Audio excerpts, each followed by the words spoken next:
Hi, this is Catasta Charisma. Back in 2019, I was invited to participate in a show to be held at Avantgardista in Munich by MPix Media of Mask & Co. fame. They were to put on a show that reflected certain aspects regarding the history of rubber fetishism. They were going to produce all the outfits apart from one of the very last ones to be seen, which would be made and worn by myself and would represent the future.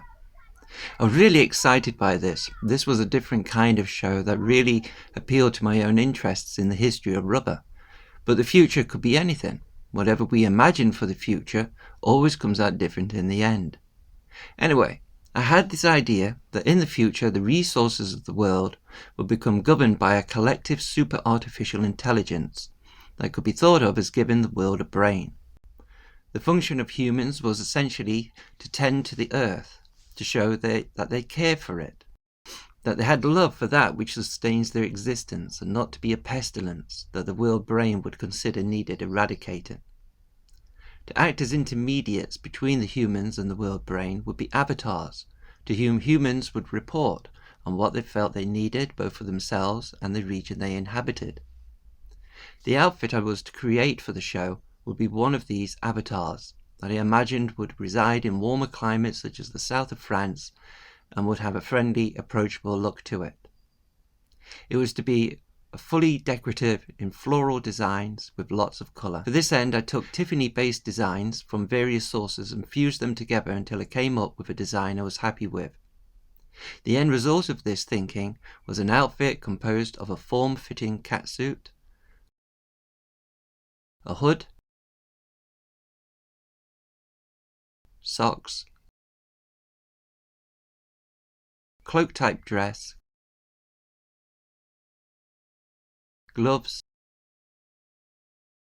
hat brim, and a corset, which you can see me making in an earlier set of videos. The 3 videos you're about to see shows the decorating of some of these items using liquid latex and rubber sheeting. This was a very long process that took me over 3 months to complete, so some of the footage is very much sped up at times. Using the patterns I produced for the outfit, the templates are initially marked around on the underside of the rubber sheeting. In the case of painting on rubber that will form a skin-tight garment, it is best that the painting occurs on the underside where the surface is more matte, has more texture that will act as a tooth for the latex paint to adhere to. This allows the latex to form a permanent bond, whereas on the typical smooth and polished face side of rubber sheeting, painting can over time peel off due to the stresses caused by stretching. Here I am using a white gel pen to mark around the templates on 0.33mm gauge thickness of black rubber sheeting from Supertex, also known as 4D rubber.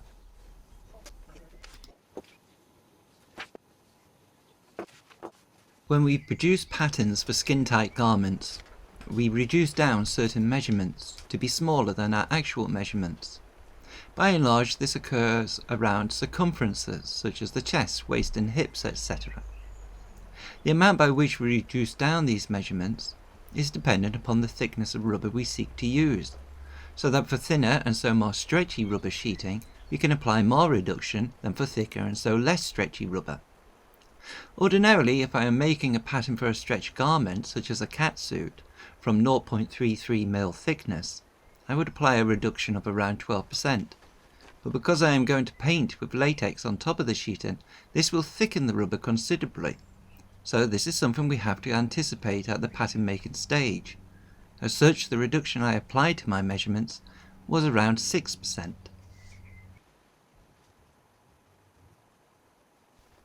Another thing we have to keep in mind when producing painted rubber garments are the seam edges. For all edges that will overlap upon the edges of another section, we can paint fully up to the seam edges. But for all underlaying edges, we have to leave a margin, a space where we apply our glue. This is because once the latex paint dries and has itself become rubber, it will be super smooth. So if the paint of the underlying section goes fully up to the edge, we have in effect a smooth rubber surface upon which glue is then applied, as well as a smooth surface on the underside of overlaying sections, where glue is also applied. The bonding of smooth surfaces to smooth surfaces produces the least trustworthy seams, ones in which the glue is less bonded to the surface and so more likely to pull apart on wearing. By leaving a margin around underlying edges, we remove this risk. You can see one such marking around the arch of the neck opening, where the overlaying collar will come to join.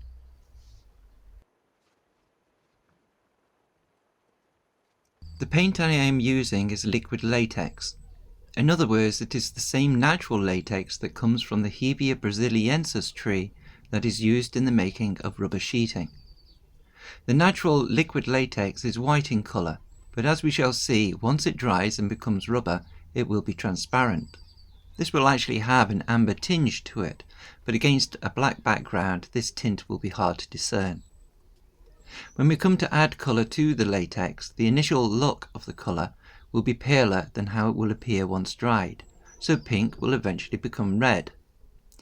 So if we desire to have a pink colour, say, we have to make it paler.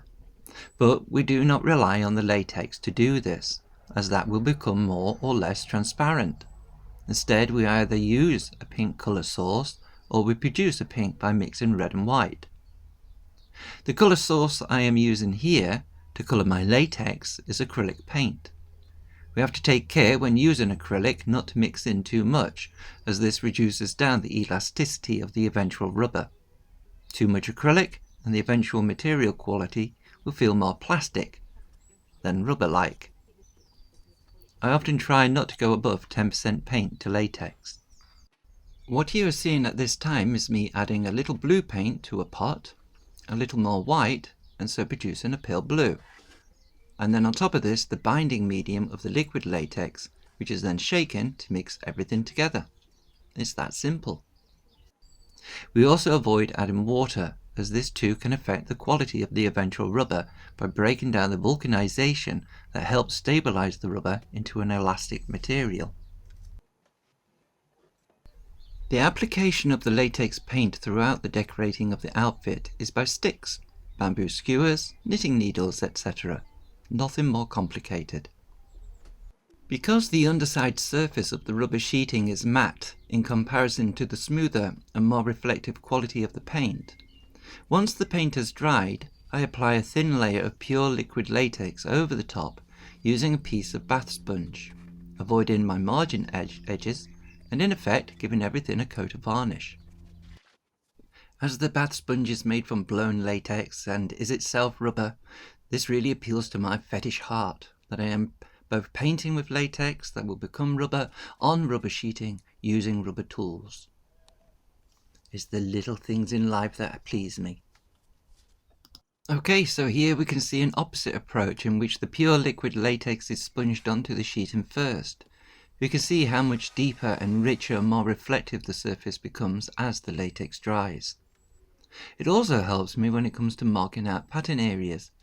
Here internally within a section of the pattern, I'm not having to rely on using heavy markers like gel pens. I can simply mark over the top using a simple pencil.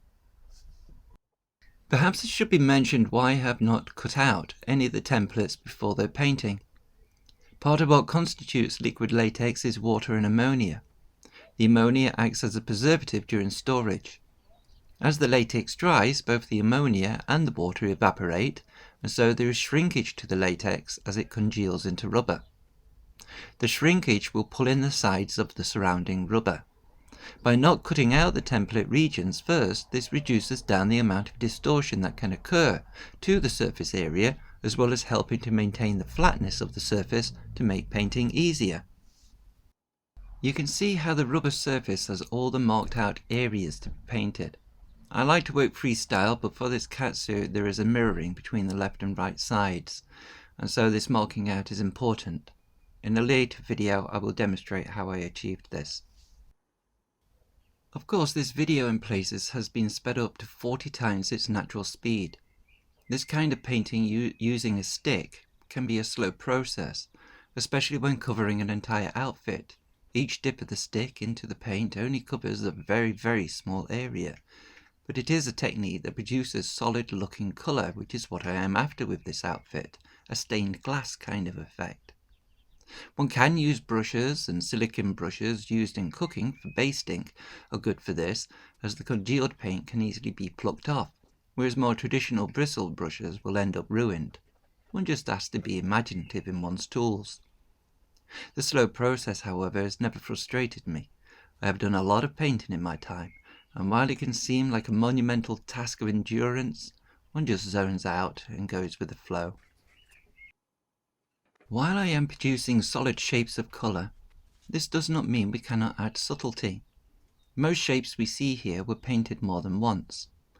After the initial block of colour, I would pour some pure latex onto a plate with some pre-mixed colours from my various pots. Here I could then mix colours together, as well as dilute their opacity to create glaze-type effects over each shape.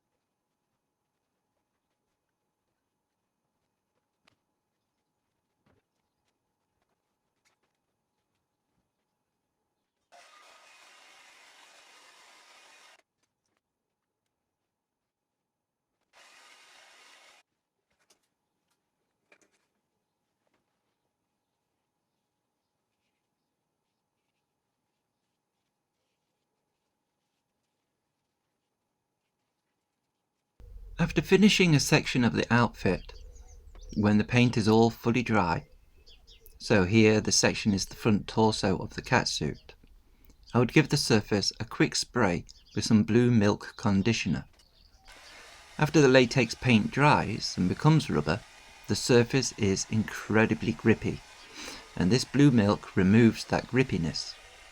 This will not affect things later when we have to apply glue and construct our garment, as it cleans off very easily using a damp cloth. This all just cuts down on the risk of the painted sections sticking to themselves through some accident, which even when touch dry may not be 100% dry, only skin deep dry, and on peeling the layers off one another may tear away the skin. It also prevents dust and the like from sticking to the work. Well, I hope you enjoyed this first video. Come back for part 2 and see how things develop.